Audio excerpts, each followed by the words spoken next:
ಲಕ್ಷ್ಮಿ, ನೀವು ಅವ್ರದಕ್ಕೆ ಸರಿಗೆ ಪಾಠ ಕಳಿಸಿದ್ರಿ. ನನಗಂತೂ ಬಹುತ್ ಖುಷಾಗ.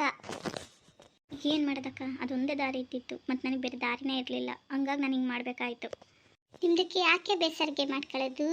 ಒಂದು ಮಾತಿಗೆ ಕೇಳಿ, ಅವರು ನಿಮ್ಮ ಜೀವನದಾಗೆ ಬಂದಿದ್ದಾರೆ, ನೀವು ಅವ್ರ ಜೀವನದಾಗೆ ಹೋಗಿಲ್ಲ. ಹಂಗಿದ್ಮೇಲೆ ನೀವು ಯಾಕೆ ಬೇಸರಿಗೆ ಮಾಡ್ಕೊಂತೀರಿ? ಬನ್ನಿ ಹೋಗೋಣ. ಸರಿ ಅಕ್ಕ, ಹೋಗೋಣ, ಬೇಗ ಬೇಗ ಹೋಗೋಣ. ಇಲ್ಲಾಂದರೆ ನಮ್ಮ ಅತ್ತೆ ಕೇಳುತ್ತೆ ಎಲ್ಲೋಗಿದ್ದೆ ಏನು ಅಂತ. ನಿಮ್ಮ ಅತ್ತೆ ಇದ್ದಕ್ಕೆ ಇದ್ದಾರಲ್ಲ, ಅವರು ಬಹುತ್ ಖತರ್ನಾಕಿ ಹೇ. ನೀವು ಅವ್ರ ಜೊತೆ ಸ್ವಲ್ಪ ಹುಷಾರಾಗೇ ಇರಿ, ಇಲ್ಲ ಅಂದರೆ ನಿಮ್ದಕ್ಕೂ ಕೂಡ ಮುಗಿಸ್ಬಿಡ್ತಾರೇನೋ. ಯಾಕಕ್ಕ ಈ ಮಾತು ಹೇಳ್ತಿದ್ದೀರಾ? ಏನಾಯ್ತಕ್ಕ ಅಂತದು? ಕ್ಯಾಬಿನ ಲಕ್ಷ್ಮಿ, ಆವೋ ಹೋಗೋಣ ಈಗ ನಮ್ದಕ್ಕೆ ಮನೆಗೆ. ತೂ घर में अंदर जाओ, मैं भी जातू. ಸರಿ ಅಕ್ಕ, ನಾನು ಒಳಗೆ ಹೋಗ್ತೀನಿ. ಇನ್ನು ಶಫ, ಈ ಬಿಸಿಲಲ್ಲೂ ನಡ್ಕೊಂಡು ಬರೋ ಅಷ್ಟೊತ್ತಿಗೆ ಸಾಕಾದಂಗೆ ಆಯ್ತು. ಇನ್ಮೇಲೆ ಅವಳು ನನ್ನ ಗಂಡನ ಸವಾಸಕ್ಕೆ ಬರಲ್ಲ ಅನಿಸುತ್ತೆ. ನೋಡ್ತೀನಿ, ಬಂದರೆ ಅಕಸ್ಮಾತ್ ಇದಕ್ಕಿಂತ ಹೆಚ್ಚಾಗಿ ಬುದ್ಧಿ ಕಲಿಸ್ತೀನಿ. ಇನ್ನು ಇವ ಲಕ್ಷ್ಮಿ, ಈಗ ಬರ್ತಿದ್ದೀನವ, ಬಾರವ ಕುತ್ಕೊಳ್ಳವ, ಸುಧಾರಿಸ್ಕ ಬಾರವ, ಒಂದು ಲೋಟ ನೀರು ಕೊಡ್ಲೇನವ? ಬೇಡ ಮಾವ, ನಾನೇ ತೊಗೊಂಡು ಕುಡಿತೀನಿ, ನಿಮಗೆ ಯಾಕೆ ತೊಂದರೆ? ಸುಮ್ಮನೆ ಇಡ್ಲಿ ಬಿಡು, ನಾನು ಇವಳ ಹತ್ರ ನೀರು ತರಿಸ್ತೀನಿ, ಬಾ ಕುತ್ಕ. ಲೇ ಇಕ್ಕಿನ, ಸುಜಾತ, ನೀರು ತಗೋಬಾರೆ ಕುಡಿಯೋಕ್ಕೆ. ಅದ್ಯಾಕವ ನೆಲದ ಮೇಲೆ ಕುತ್ಕೊಂಡೆ? ಬಾಯಿಲಿ ಮೇಲೆ ಕುತ್ಕ, ಬಾಯಿಲಿ. ಅದ್ಯಾಕೆ ನೆಲದ ಮೇಲೆ ಕುತ್ಕೊಂತೀಯ? ಏನೂ ಆಗಲ್ಲ ಬಿಡಿ ಮಾವ, ಬಿಸಿಲಲ್ಲಿ ಬೇರೆ ಬಣ್ಣಲ್ಲ, ಶೆಕೆ ಆಗ್ತಿತ್ತು, ಅದಕ್ಕೆ ನೆಲದ ಮೇಲೆ ಕುತ್ಕೊಂಡಿದ್ದೀನಿ ಸ್ವಲ್ಪ ಹೊತ್ತು. ಗಾಳಿಗೆ ಚೆನ್ನಾಗಿ ಬರುತ್ತೆ ಗಾಳಿಯಲ್ಲಿ.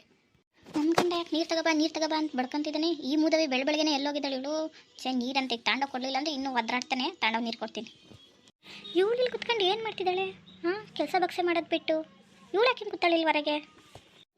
ತಗೊಳ್ರಿ ನೀರು. ಅದ್ಯಾಕಂಗೆ ಬಡ್ಕೊಂತಿದ್ದೀರಾ ನೀರು ಅಂತ? ನೀರು ತಗೋಬಾ ಅಂದೆ, ನನಗೆ ತಗೋಬಾ ಅನ್ನ ಸೊಸೆ ಕೊಡೋಗಿ ಹೋಗಿ ಬಂದ್ಬಿಟ್ಲು ಇಲ್ಲಿಗೆ. ಅಲ್ಲ ರೀ, ಅವಳು ಬೇಕಾದ್ರೆ ಎದ್ದೋಗಿ ತಗೊಂಡು ಕುಡಿತಾಳೆ, ನೀವೇನು ಅವಳಿಗೆ ತರಿಸಿ ಉಪಚಾರ ಮಾಡೋ ಅಂಥದ್ದು? ಓಯ್, ನಾನು ಹೇಳ್ದಷ್ಟು ಮಾಡಷ್ಟೇ, ತಾಂಡವ್ ನೀರು ಕೊಡೋಳಿಗೆ. ಏನು ಈ ಮುದ್ದೆ ವಿಚಕ್ರಿನ ನಾನು ಮಾಡಬೇಕಾ? ಅಯ್ಯೋ ದೇವರೇ ಪರಮಾತ್ಮ, ದೇವರೇ ಬಲ್ಲ. ಅದಕ್ಕೆ ಅಂತ ತಾನೆ ಹುಟ್ಟಿದ ಮಗುನ ಬದಲಾಯಿಸಿ ಬೇರೆ ಮಗು ತಂದಿಟ್ಟಿದ್ದು ಸತ್ತೋಯ್ತೆ ಅಂತ. ಅಕಸ್ಮಾತ್ ಆ ಮಗು ಏನಾದರೂ ಜೀವಂತವಾಗಿದ್ದಿದ್ರೆ ಆಸ್ತಿ ಎಲ್ಲ ಇವಳಿಗೆ ಹೋಗೋದು. ನಾವಿಗೇನು ಚಿಪ್ಪ? ನೀರು ತಾಂಡ ಕೊಡೋಣ, ಇಲ್ಲ ನನ್ನ ಗಂಡ ಇನ್ನೂ ಬೈತಾನೆ. ಲೈ ತಗೊಳ್ಳೆ ನೀರು, ನೀನು ಬೇಕಾದ್ರೆ ನೀರು ಎದ್ದು ಬಂದು ಕುಡಿ. ನನಗೆ ಆಗಾಗ ನೀನು ಚಾಕ್ರಿ ಮಾಡೋಕ್ಕಾಗಲ್ಲ. ಒಂದು ಲೋಟ ನೀರಿಗೆ ಇಷ್ಟೊಂದು ಮಾತಾಡ್ತಿರಲ್ಲತ್ತೆ, ನನಗೂ ಸಾಕಾಗಿದೆ ಅಂತ ಮಾವನ ನಾನು ಹೇಳ್ದೆ. ನಾನು ಬೇಡ ಮಾವ, ನಾನು ಒಳಗೆ ಕೊಡ್ತೀನಿ ಅಂದರೆ ನಮ್ಮ ಮಾವ ಕೇಳಲೇ ಇಲ್ಲ. ತಡಿ ತರಿಸ್ಕೊಡ್ತೀನಿ ಅಂತ. ಅದಕ್ಕೆ ಇಷ್ಟೊಂದು ಮಾತು ಕೇಳಬೇಕಾ ನಿಮ್ಮ ಹತ್ರ? ಹೌದವಾ, ಈ ಮನೇಲಿ ನಾನು ಏನು ಹೇಳಿದ್ರು ತಪ್ಪು. ಮಾವ ಸೊಸೆ ಏನಾದ್ರು ಮಾಡ್ತಿದ್ದೀರಾ, ಮಾಡಿ ಅದರಲ್ಲಿ ಏನಾದ್ರು ಸ್ವಲ್ಪ ಎಡವಟ್ಟಾಗಬೇಕಲ್ಲ, ಇಬ್ಬರು ಮನೆ ಹಿಡಿದು ಓಡಿಸ್ಬಿಡ್ತೀನಿ ಮತ್ತೆ.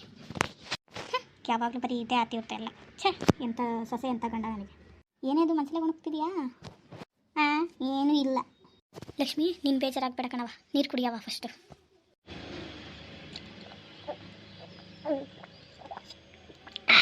ಅಬ್ಬಾ, ಈಗ ಸಮಾಧಾನ ಆಯ್ತಪ್ಪ. ಅಲ್ಲ, ಇವರಿಬ್ರು ಏನು ನಡೆಸ್ತಿದ್ದಾರೆ, ಏನು ಮಾಡ್ತಿದ್ದಾರೆ ಅನ್ನೋದೇ ಗೊತ್ತಾಗ್ತಿಲ್ವಲ್ಲ. ತಿಳ್ಕೊಬೇಕು, ಇವರಿಬ್ರು ಏನು ನಡೀತೈತೆ ಅಂತ ತಿಳ್ಕೊಬೇಕು ಫಸ್ಟು. ಬಾಗ್ಲ ಹತ್ರ ಹೋಗಿ ನಿಂತ್ಕೊಂಡು ಕೇಳಿಸ್ಕೊಂಡ್ಲಾ?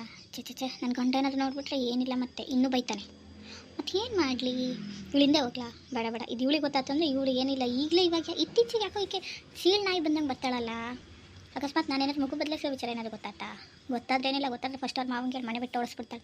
ಬೇಡ ಇದಕ್ಕೊಂದು ಒಳ್ಳೆ ಉಪಾಯ ಮಾಡೋಣ. ಹೌದು, ಏನತ್ತವ ಓದ್ ವಿಚಾರ? ಮಾವ ಅದು, ಅಯ್ಯೋ ಲಕ್ಷ್ಮಿ ನಿಧಾನ ಕೇಳು, ನಿಮ್ಮ ಅತ್ತೆ ಕೇಳಿಸ್ಕೊಂಡ್ಲು ಅಂದರೆ ಮತ್ತೆ ಏನಿಲ್ಲ. ಮಾವ ಅದು ಏನಾಯ್ತು ಅಂದರೆ ಇಷ್ಟೆಲ್ಲ ತನವ ನಿಮ್ಮ ಮಾತೆ ಹೇಳಿಲ್ಲ ನೀನು. ಮಾವ ಅದು ಹೇಳಬೇಕು ಅಂತಲೇ ಇದ್ದೆ, ಯಾಕೋ ಮತ್ತೆ ಸುಮ್ಮನಾದೆ ಹಂಗೆ. ಒಟ್ಟಿನಲ್ಲಿ ಸರಿ ಬುದ್ಧಿ ಕಲಿಸಿ ಬಂದಿದ್ಯಾ ತಾನೆ, ಅಷ್ಟು ಸಾಕು ಬಿಡವ. ಅಕಸ್ಮಾತ್ ಅವಳೇನಾದರೂ ಇನ್ನೂ ಅವ್ನ ತಂಟೆಗೆ ಹೋದರೆ ಅವಾಗ ನಾನು ಹೋಗ್ತೀನಿ, ನೀನು ಹೋಗ್ಬೇಡ, ನಾನು ಹೋಗ್ತೀನಿ. ಎಲ್ಲಿಗೆ ಹೋಗ್ಬೇಡ ಅಂತಿದ್ದಾರೆ ಇವರು? ನನಗೆ ಬೇರೆ ಅರ್ಧ ಕೇಳಿಸ್ತೈತೆ. ಅಕಸ್ಮಾತ್ ಇವರಿಬ್ಬರು ಎಲ್ಲ ಸೇರಿ ನನಗೇನು ಮೋಸ ಮಾಡ್ತಿದ್ದಾರಾ? ತಾಳ್ಮೆ ಎಂಬ ಕಟ್ಟೆ ಹೊಡಿತು ಅಂದರೆ ಎಂಥ ಮನುಷ್ಯ ಕೂಡ ಸುಮ್ಮನಿರಲ್ಲಂತೆ. ಅಂಥಳಾಗಿದೆ ನೀನು ಇವತ್ತು. ಇದೇ ಧೈರ್ಯ ನೀನು ಮದುವೆ ಆಗಿ ಬಂದಾಗಿಂದ ಇದ್ದಿದ್ರೆ ಇವತ್ತು ನಿನ್ನ ಗಂಡ ನಿನ್ನ ಜೊತೆ ಕರೆಕ್ಟಾಗಿರೋನು. ಹೌದು ಮಾವ, ನನಗೂ ಈಗ ಹಂಗೆ ಅನ್ನಿಸ್ತಾ ಇದೆ. ಆದರೆ ಅತ್ತೆ, ಅಯ್ಯೋ ನಮ್ಮ ಅತ್ತೆ ಯಾವಾಗಲೂ ಮಗನಿಗೆ ಸಪೋರ್ಟ್. ಮಗ ಏನು ಮಾಡಿದ್ರು ಸರಿ, ಅವ್ನು ತಪ್ಪು ದಾರಿಗೆ ಹೋದ್ರೂ ಸರಿನೇ. ಇಂಥ ನಡುವೆ ನಾನು ಏನು ಮಾಡಲಿ ಮಾವ? ಹೌದು, ಅಂದಂಗೆ ಒಂದು ವಿಚಾರ ಹೇಳೋದು ಮರ್ತ್ಬಿಟ್ಟಿದ್ದೆ ಲಕ್ಷ್ಮಿ. ಲತಾ ಹುಡ್ಕೊಂಬಂದಿದ್ಲು ನಿನ್ನ, ಕೇಳಿದ್ಲು ಎಲ್ಲಿ ಅಂತ. ಅದಕ್ಕೆ ನಾನು ಹೇಳ್ದೆ, ಅವಳು ಇಲ್ಲೇ ಹೊರಗೆ ಹೋಗಿದ್ದ ಕಣಮ್ಮ, ಬಂದಮೇಲೆ ಕಳಿಸ್ತೀನಿ ಅಂದೆ. ಸರಿ, ಅದು ಹೋಗಿ ಏನು ಅಂತ ಕೇಳ್ಕೊಂಬರಕ್ಕೆ ಮುಂಚೆ ಹೋಗಿ ಊಟ ಮಾಡ್ಕೊಂಡು ಒಳಗೆ ಒಂದು ಸ್ವಲ್ಪ ಹೊತ್ತು ಕುತ್ಕೊಂಡಿದ್ದು, ಆಮೇಲೆ ಲತಾರ ಮನೆಗೆ ಹೋಗಾಯ್ತಾ? ಸರಿ ಮಾವ, ನಾನಿನ್ನು ಒಳಗೆ ಹೋಗ್ತೀನಿ. ಲಕ್ಷ್ಮಿ, ಬೆಳಗ್ಗೆ ಮೀನು ತಂದಿದ್ನಲ್ಲ ಲಕ್ಷ್ಮಿ, ನೀನು ಸಾರು ಮಾಡಿರ್ತೀಯಾ, ಭಾಳ ಚೆನ್ನಾಗಾಗಿತ್ತು ಕಣಮ್ಮ.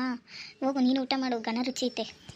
ಹೌದಾ ಮಾವ, ನಾನು ಹೋಗೋ ಟೆನ್ಷನಲ್ಲೇ ಹೆಂಗೆ ಮಾಡಿದ್ದೀನಿ ಏನೋ ನನಗೆ ಗೊತ್ತಿಲ್ಲ. ಸರಿ ಮಾವ, ಹೋಗಿ ಊಟ ಮಾಡ್ತೀನಿ, ನೋಡ್ತೀನಿ ತಡಿ.